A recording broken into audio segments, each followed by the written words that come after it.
తెలంగాణ రాష్ట్రంలో టూరిజాన్ని కొత్త పుంతలు తొక్కిస్తామని పర్యాటక ఎక్సైజ్ శాఖ మంత్రి జూపల్లి కృష్ణారావు అన్నారు. గడిచిన 10 ఏళ్లలో పర్యాటక శాఖ తీవ్ర నిర్లక్ష్యానికి గురైందని చెప్పారు. వసతులు లేక టూరిస్టులు ఇబ్బందులు పడ్డారని అన్నారు ఆయన. పర్యాటక శాఖను ప్రక్షాళన చేస్తామంటున్న మంత్రి జూపల్లితో మా ప్రతినిధి సైదులు ఫేస్ టు ఫేస్. మనతో టూరిజం అండ్ ఎక్సైజ్ శాఖ మంత్రి జూపల్లి కృష్ణారావు ఉన్నారు. సార్ చెప్పండి, ముఖ్యంగా టూరిజంకి సంబంధించి మార్కెటింగ్ చేయాలని చెప్పేసి ప్లాన్ చేస్తున్నారు. ఎలా ప్లాన్ చేస్తున్నారు? ఎందుకంటే గత 10 ఏళ్లలో కూడా టూరిజం అంతా స్పాట్స్ అంతా కూడా నిర్వీర్యం అయిపోయిందని చెప్పేసి కూడా వార్తలు వస్తున్నాయి.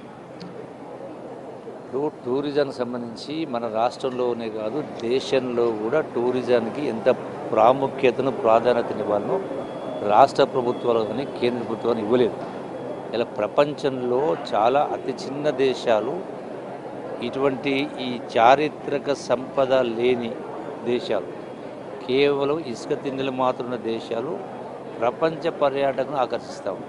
మనకి ఎన్ని వనరులు వసతులు ఉన్నా కూడా ఇంత గొప్ప గొప్ప ప్రాంతాలు, దేవాలయాలు, అట్లాగే అవేటి కోటలు, టవర్సు, ఫారెస్టు, అట్లాగే మన అంటే జంతుజాలాలు అంటే పులులు, సింహాలు ఉన్నాయి, ఫారెస్ట్, నల్లమల ఫారెస్ట్ ఉంది. సో ఇవన్నీ ఎన్ని రకాలు ఉన్నాయి. ప్లస్ కళలు ఉన్నాయి, రకరకాల ఆటపాటలు, రకరకాల డ్యాన్సులు, రకరకాల కళారూపాలు. ఇన్ని ఉన్నా కూడా మనం పర్యాటకులను ఆకర్షించట్లేదు. అందుకనే ఈ కొత్త ప్రభుత్వం రేవంత్ రెడ్డి గారి నాయకత్వాన ఈ టూరిజం ప్రమోట్ చేసే దానిలో భాగంగా ఈరోజు రహేజా టవర్కి వచ్చి ఇక్కడ ఉన్నటువంటి ఐటీ ఎంప్లాయీస్ను కనీసం నెలకు ఒక రోజున గడపాల.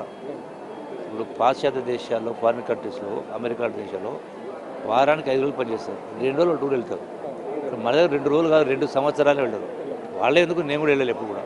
ఇలా టూరిజం మంత్రి అయిన తర్వాత దీన్ని ప్రమోట్ చేసే కార్యక్రమం చేస్తూ ఉన్నాం. కనీసం అంటే అది కూడా ఎట్లా స్టార్ట్ చేస్తూ ఉన్నాం?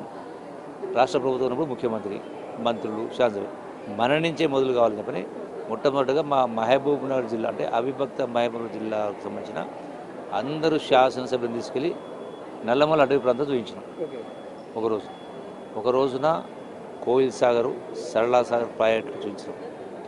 నిన్న ఖమ్మం జిల్లాలో ఉన్నటువంటి 10 మంది అంటే 3 మంత్రులు, 7 మంది శాసనసభ్యులు, నేను నాతో అందరిని తీసుకెళ్ళి నిన్న గొప్ప బౌద్ధ స్తూపం, అదేది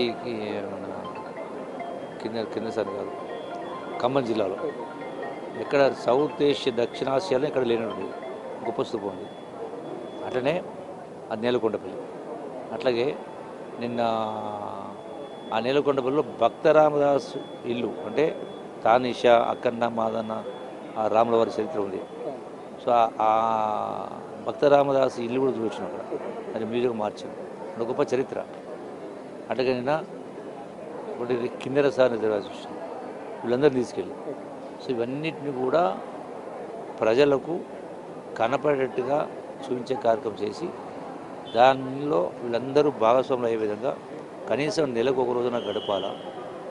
అమెరికా దేశాల్లో 2 రోజులు పోయిన, వారం 2 రోజులు ఖర్చు పెట్టినా ఒక రోజున నెలకు గడపాలని చేస్తూ ఉన్నాం.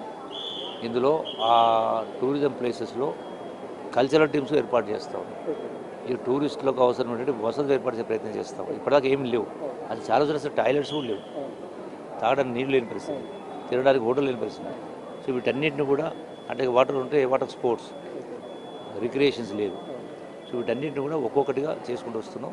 ఇందులో భాగంగా ప్రమోషన్ ఇక్కడికి వచ్చినాం. అంటే ముఖ్యంగా ఈ ఐటీ ఎంప్లాయీస్కి సంబంధించి ఏమైనా రాయితీ లాంటిది ఏమైనా కల్పిస్తారా? టూరిజం స్పాట్స్కి సంబంధించి అంటే ఇంతకుముందు 15% ఏదో అన్నారు. అంటే మొదటిసారి కాబట్టి మెసేజ్ పోవడం కోసం ఇక్కడ ఈ ఒక్క కేంద్రంలోనే 1,00,000 మంది ఎంప్లాయీస్ పనిచేస్తారు.